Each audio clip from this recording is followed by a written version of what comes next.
You're live. Toda. Thank you so much, Chief Rabbi Pinchas, for the platform. And welcome everyone. Thank you so much, Chief Rabbi Elnatan Elchanan and Rabbinate Mariam. Welcome to the shiur. So before I start, I really need to just explain the reason why we are supposed to read the weekly Torah portion many times, several times before the Shabbat, before this read in the synagogue.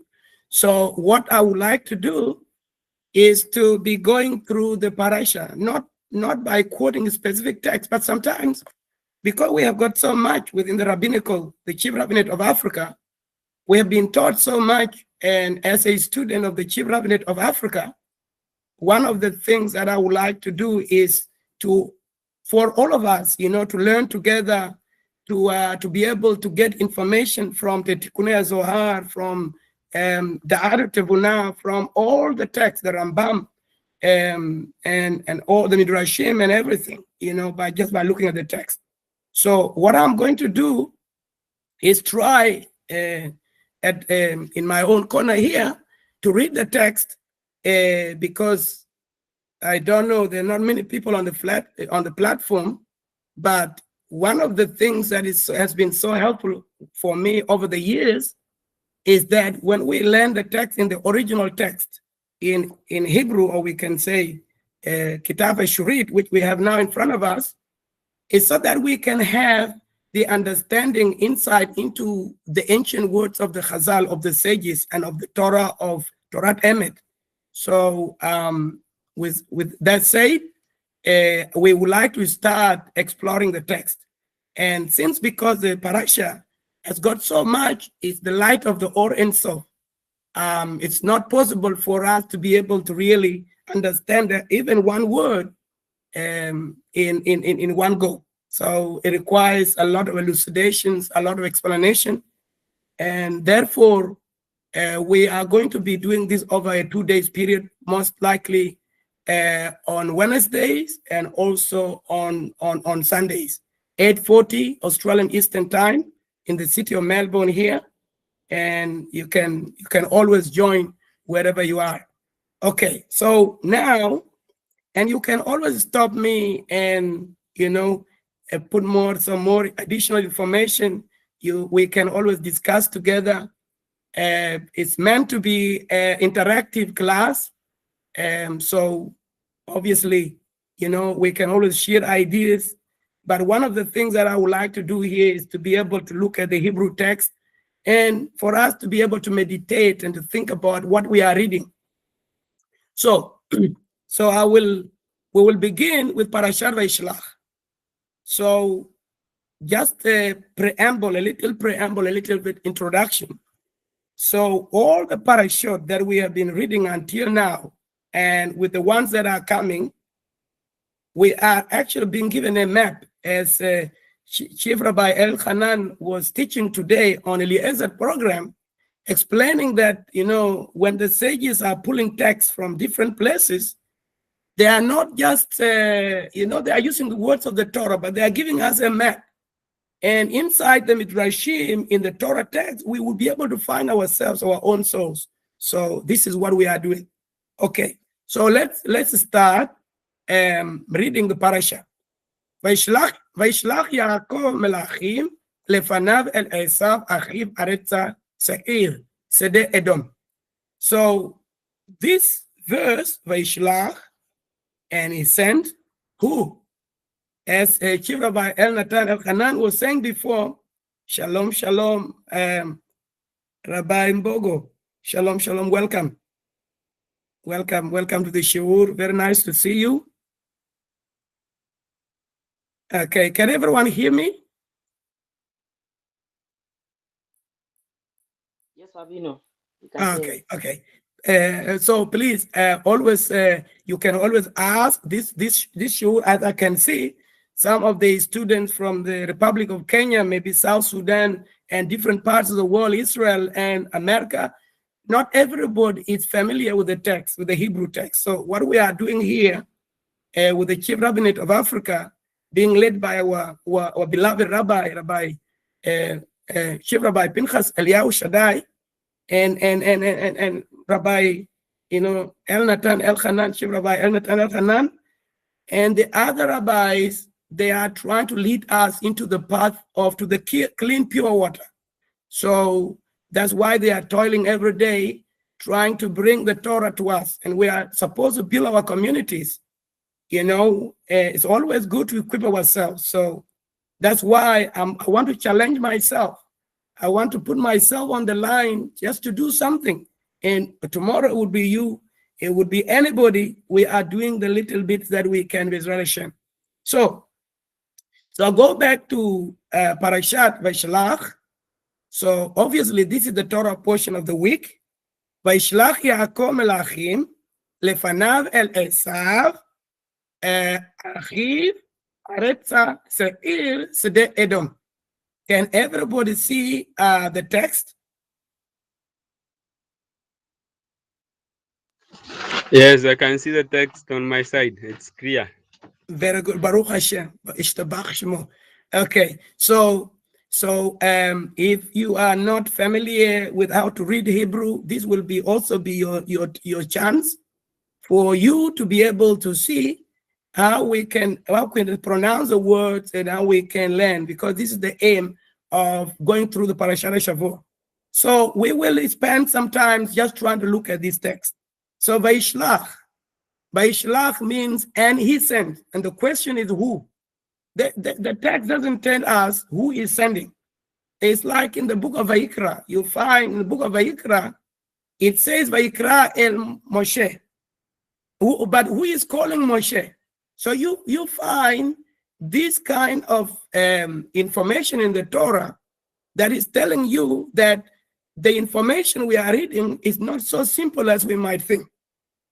But coming back to what I always do is to go back to the first time that the word of the Torah occurs in the Torah, because that would be the meaning of that word. So I don't want to overwhelm people, but what I would say is Vaishlach, there are so many places in the Torah. But one example is there's a name of an individual called Metushelach.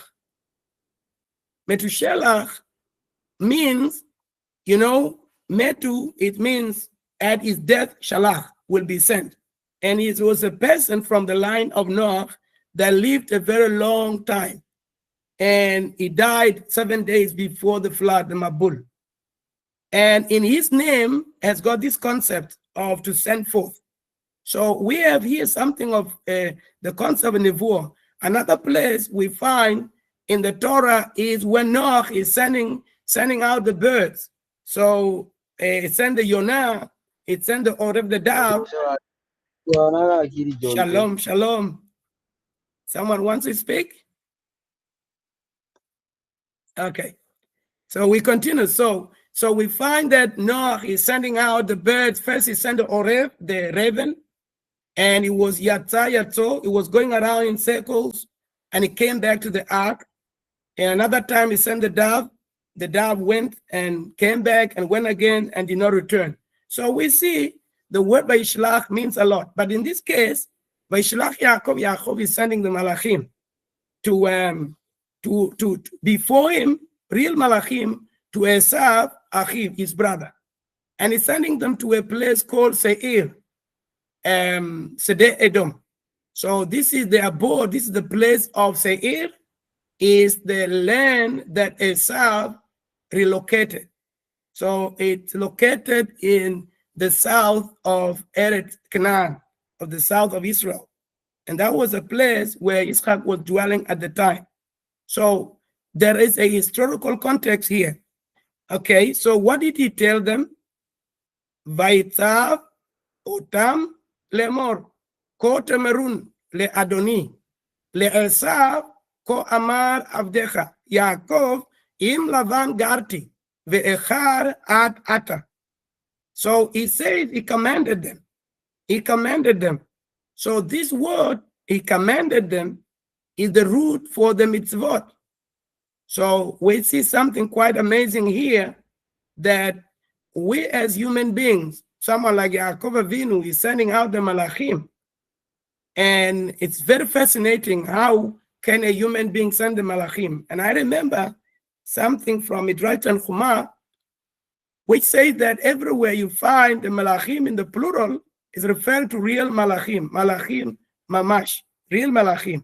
But when it talks about in the singular, it's talking to a human being. So here, even Rashi will acknowledge that they were sending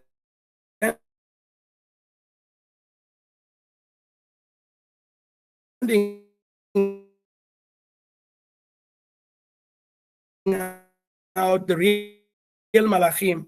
So, and it says,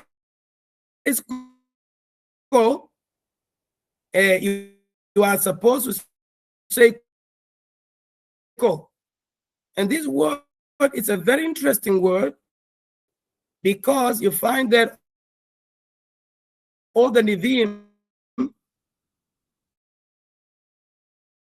would be saying ko amar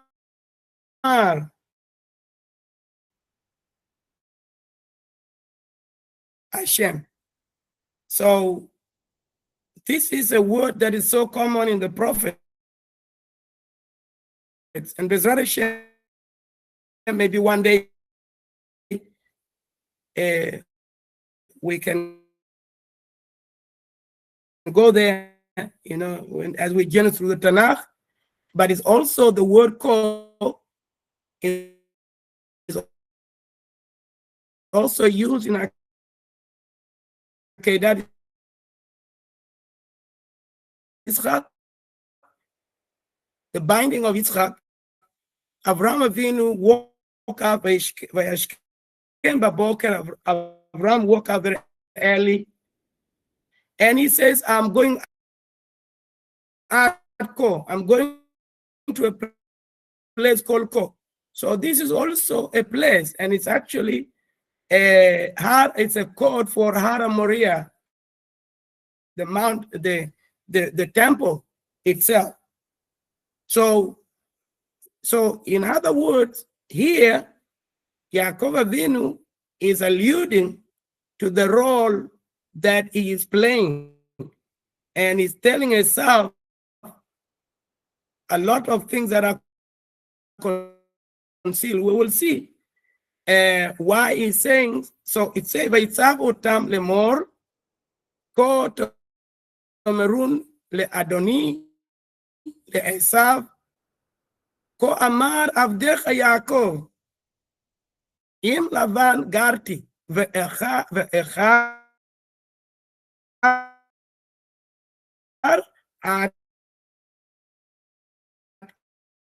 ata." He commanded them,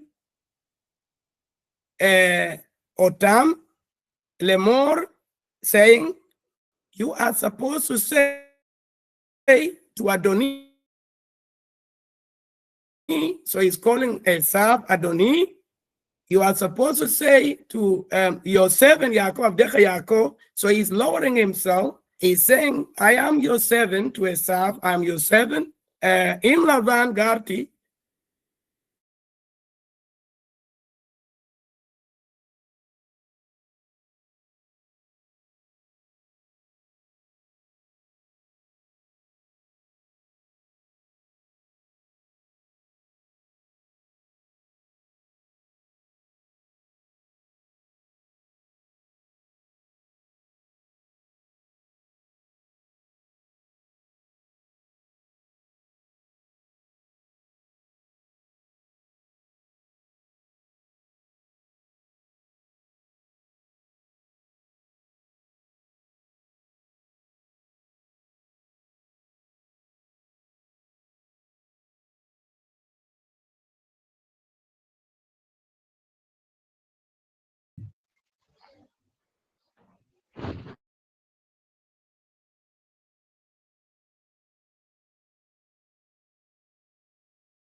Shalom, shalom, everyone.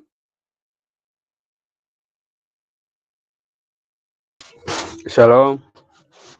Shalom, shalom. I think, can everyone hear me? Yes, yes, Yes, yes. now you are audible. Oh, okay, okay.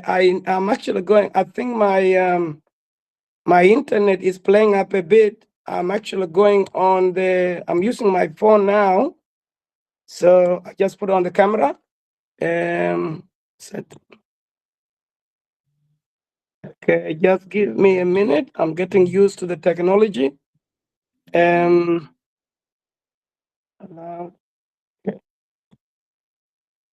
Just give me a second.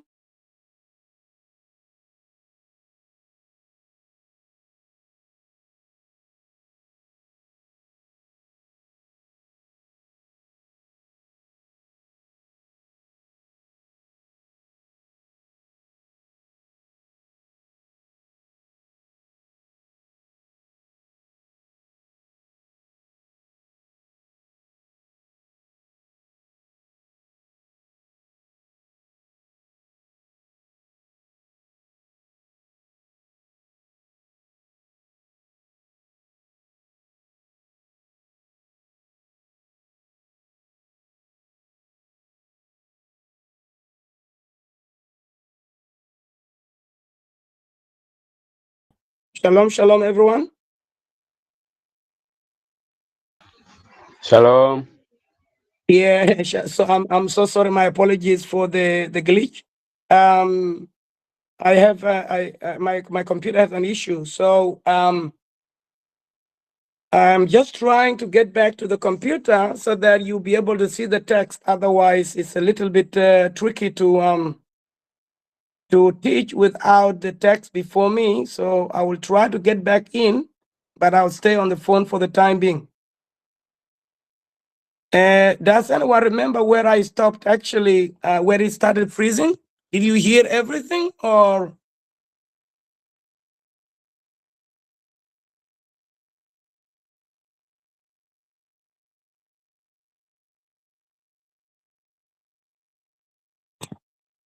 I think it start to freeze when you are talking about when when uh, uh Yaakov sent Malachi to his brother, to his son.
Shalom, shalom, Shalom, everyone. shalom. Shalom, shalom, everyone. Shalom, everyone. Shalom, Shalom. Rabbinate. I'm really having a bit of trouble with the technology here.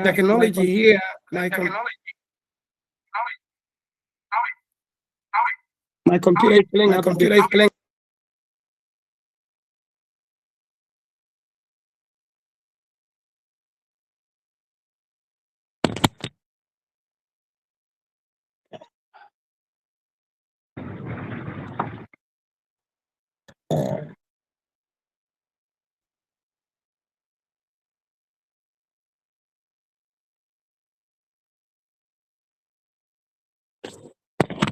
Okay, so I think can everyone hear me? Yes. Now it's getting a bit tricky because I don't have the text before me.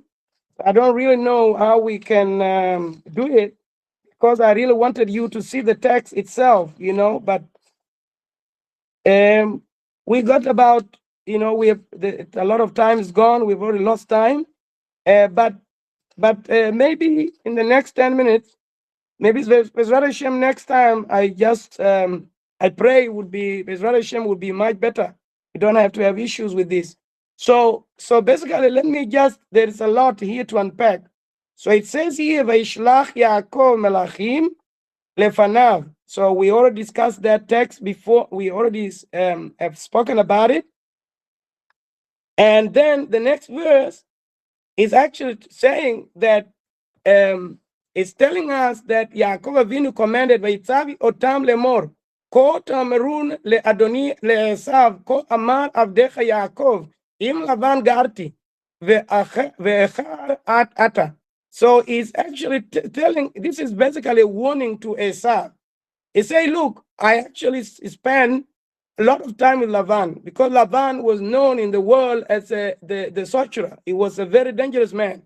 And if you go to him, it was impossible to escape his trap. So in this text, Yaakov Avinu is telling Esav, you need to take care, look out, because I'm not a simple person. I stayed with Lavan for all of this time, but I actually managed until now. And then it continues and says, Vayhi li shor, v'chamor tzon v'eved, v'shevcha v'ashlacha le'agil Adoni limtzo chen be'einecha. He said, look, vayhi li shor, and then I have got ox and chamor. So the meaning of this text, these words are not, they actually mean something. Vayhi li shor, shor is Yosef. So he's telling him, look, I stayed with Lavan for all of this time, and I survived. I came out. I went like someone who has gone to a place of the snake, which is what Haran is all about. But he came out, and now he's saying, look, I have a shore. I've got an ox. That ox is a symbol of Yosef HaTzadik. And for us in Nusach Afriki, Yosef HaTzadik is a very important person because he's the one that actually did the Giur. He's the one that converted Am Israel, Am Penei Israel in Mitzrayim according to Kitivei Arizal, according to the text of the Arizal, of blessed memory. And so Yosef is the shore, is the ox. Chamor is Mashiach ben David.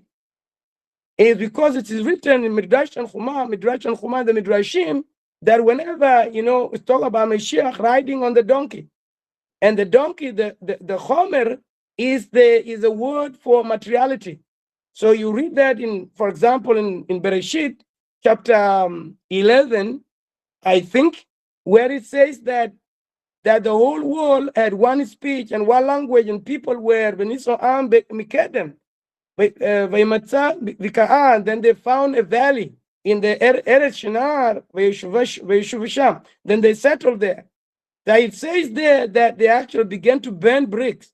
So we're talking about, the concept of the Chomer, which is materiality. So Mashiach is the one riding on the donkey, is on top above the material world. So the Chamor really is Mashiach ben David. And the short is Mashiach ben Yosef. So we see here, and we in Nusach Afriki, we understand that the Geulah will have, and this is a mindset of everybody as well. We see it in the Kiddush. In all the time when we are doing the Kiddush with the Yain, we always remember Yetziat Mitzrayim, the coming out of Egypt. And the sages say our Geulah will come exactly in the same way as it came during the time of the first Geulah. So this is a very important text. And then it says, son, I also acquired some flocks, the sheep, and the we, Bnei Israel, we are, the 12 tribes are called sheep. The Eved and the seventh, and the seventh is called, it is Moshe Rabbeinu. Eved, this is written in Midrash and Chumah. I don't obviously have the text to show you. It would be very nice to produce a text, because when we mention these words in the name of the tzaddikim that actually left this wisdom to us, it's a big bracha, it's a big blessing. So the Eved here is Moshe Rabbeinu. So it's written in Sefer Melachim, in the last book of the conclusion of the Nevuah, in Sefer Malachi, that you have to remember the Torah of Moshe Avdi. So Moshe is called Eved Hashem. So this Eved here is Moshe Rabbeinu. It's a prophecy, and the Shivcha and the Shivcha is the maid servant.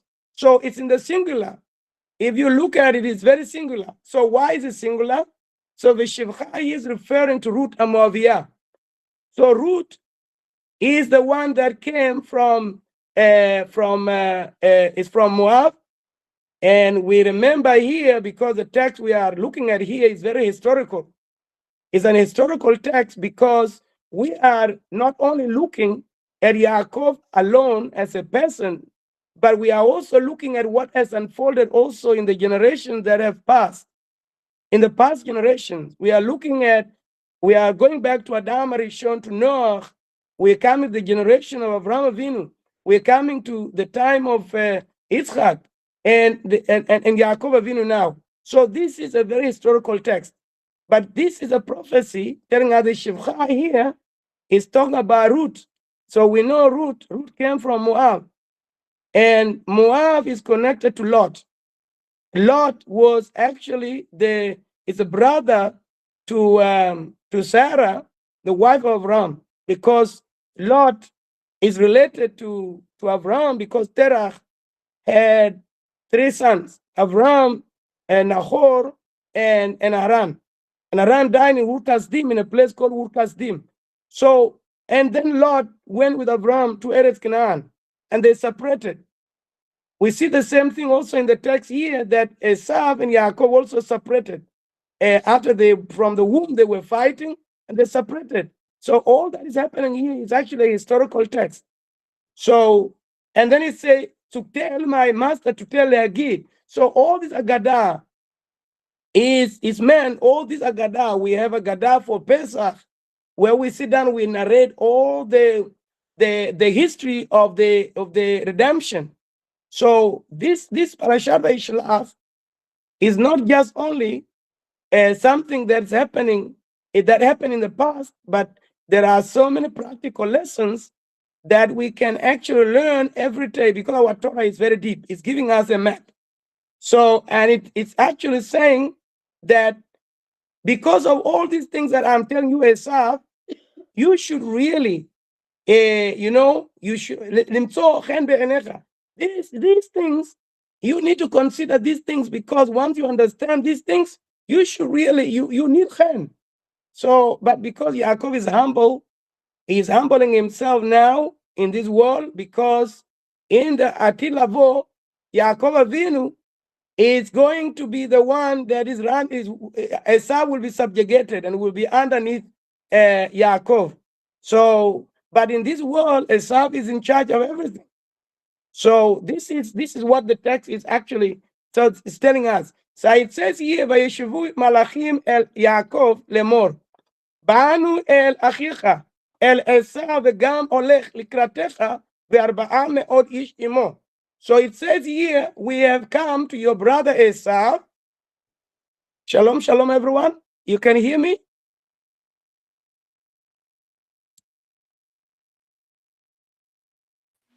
Yes, Avinu, we can hear you. Okay. I'm so sorry because I don't know whether that is helpful because I don't have the text in front of me of you.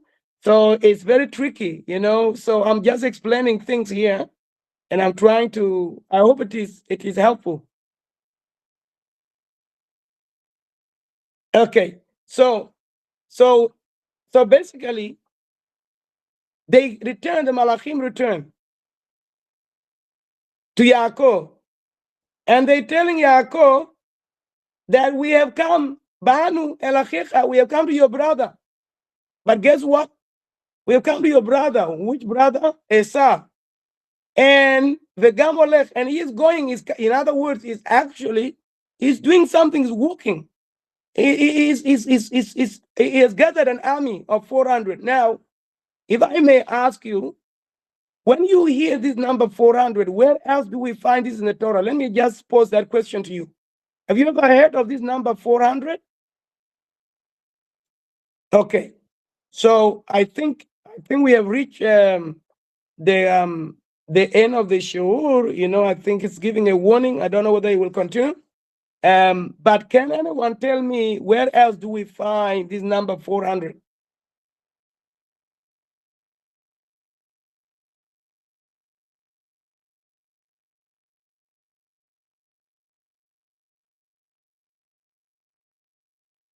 Rabbanit Miriam, you would like to try?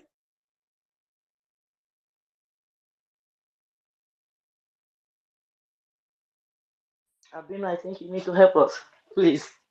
Okay, so basically the number 400, we find there is a parashah called Parashat Chayei Sarah. You remember Parashat Chayei Sarah? So in Parashat Chayei Sarah, which means the lives of Sarah, soon after the Akedah Yitzchak, when Yitzchak was bound on the altar, Sarah passed on. And Abraham is trying to find a place to bury his wife. So he's looking for a place, and he goes to Bnei Chet, to the sons of Chet. And he's talking to them, and he's saying, look, I need a burial place. Can please find for me someone called Ephron, Achiti. So Ephron was actually sitting there, betoch Bnei Chet. He was sitting with Bnei Chet. And there was a negotiation, and this is how Abraham Avinu bought the field, Ma'arat Machpelah, the field and the cave, the double cave where Adam Arishon and Chava Yemenu and the four are buried there. Leah and Yaakov plus Yitzchak and Rivka are actually buried in the Ma'arat Machpelah. So we thought Avram paid 400 for the price for that field. So this is a very big number. So this is gonna make Yaakov to be so frightened. So there's a lot. So when you see these numbers coming up, they are not just numbers. They are actually messages that are very, very deep. So this is one of the things that that we need to do. We need to look at every single word. We need to look at what the message is telling us, and the more we connect different parts of the Torah, the more we are able to over time, Bezrat Hashem, we accumulate wisdom that is authentic when we look at the text in the original text. If we look at it in the English, in Kiswahili, in whatever language, it's not always the best. So we have to learn the original language, how to read the text. And this is something that the Rabbanim in Nusach HaFirki are telling us that, look, we have to really try our best to be able to learn the original text. So, so I think, Bezrat Hashem, I'm just hoping, because you don't have the text in front of you, it's a bit hard. But because the aim of this class is to really is to read the text in the original Hebrew, all of it to the best we can, and then look at words, each word, and ideas are going to jump to us. And over time, we'll be able to connect the dots. Bezrat Hashem. So I think we will conclude here because the time is up. I don't want to go beyond the time that I've been given. It's always good to stick within that time frame. Any questions up to this point? On Wednesday, next Sunday, Bezrat Hashem, we will actually do more. Bezrat Hashem. Any question?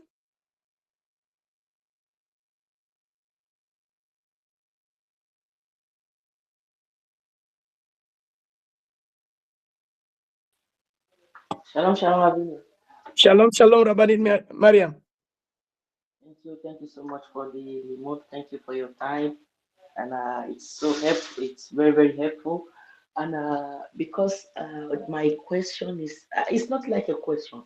It's like just to tell you to thank you, because if we don't have this, it's not going to be open to me, especially like me. That because when we read as Yaakov sends some messenger to his brother. But now it's so clear that they are not just ordinary men, like his servants or any other thing. Like now we know, and I know many people like me will now understand that it's not just ordinary men; they are malakim. So I keep that, and I'm keeping it. So thank you so much, and to Super Thinkers, thank you for this opportunity given to us. For that. You're most welcome, Rabbinate Mariam. Thank you so much for that addition, for that commentary. It is true because you find that it says in the Tehillim that he is going to send his malachim to protect you so that you don't strike your foot against the stone. And we see all of these are reflected, of course, in Midrash and Chumah. We find places where the sages are telling us that the tzaddik is always protected. So the reason why Yaakov had to have these malachim, there are malachim that are actually stationed in Eretz HaKodesh. We saw that when he was coming, when he met the place and he slept there, and the malachim, Elokim, Olim veYorodimbo, there was a sulam, there was a ladder that had its top connected to the heavens, and it was planted on the ground, and he saw the malachim Olim veYorodim, and he saw the malachim were going up and down, and it's written in so many places that these are actually the four kingdoms. The four kingdoms. The kingdom of Babel went up 70 ranks, and 70 years. Of course, they ruled for 70 years, but then they came down. Yored, they came down, and the kingdom of Madai and Faras, which is Medes and Persia, which are the two arms in the book of Daniel, they ruled for 52 years. So it went up and then they came down. And then came the kingdom of Yavan, which is Greece. They ruled for 180 years and it came down. But then came the fourth kingdom, which is Galut Edom, which we are now, Betoch Agolah. The Galut of Edom, it was going up and up and up, and it's not actually ending. And Yaakov was so afraid. But this is nothing new because it was already shown to our forefather Avraham Avinu in what we call the covenant between the parts. It's called Brit Ben Abetarim in the book of Bereshit. He made the covenant there, and there was a choshech. There was some sort of a galut that really was frightening. And so we are dealing here with a very historical text. So what you have just said there is everything the Midrashim are saying, and there is even an idea in the Midrash and Chumah that Esav was beaten. He was beaten by these angels. He was beaten, and he was beaten so hard, and he was crying and he said, "Please, just leave me alone. I'm a grandson of Avraham Avinu." And they started beating him, and he said, "I am the son of Yitzchak, who was bound on the Akedah." And they started beating him until he said, "I am the brother of Yaakov." And they let him go, and they say, "Oh, now that you are saying that you are connected to the Tzaddik, we will let you go." So the camp, the Malachim that are mentioned here, were going to do a mission. Of course, the text is not telling us explicitly, But we know that the words of the sages are true. This is the reason why the Chazal, this is the reason why, Chief Rabbi El Natar El Hanan was teaching on the Eliezer program. Listening to him today before I actually did come to this shiur. It's very interesting because many people think that the words of the sages can be taken for granted. No, the words of the sages can be put in, we can bank on them. Whoever despises them, like someone shooting their food, you will not be able to run. So the sages had seen everything. So this is the thing that we are trying to do in Nusach Afriki, to teach people to look into the historical, in the eyes of the Chazal, the Tanaim, not trying to explain it our own way. So Toda Rabba, everyone. I don't want to delay you. Letraot, and I'll see you next time on Sunday, Bezrat Hashem, at 8:40 to 9:40 Australian Eastern Time. Thank you so much. Letraot and shalom, shalom. Shalom, shalom, Thank you so Rabbi. much, Rabbi Pinchas, Pinchas, for the platform. Thank you so much, Chief Rabbi El Natan, El Hanan. Thank you so much, Rabbinate Mariam, for your presence. Thank you so much. Toda Rabba. Shalom, Elitraot.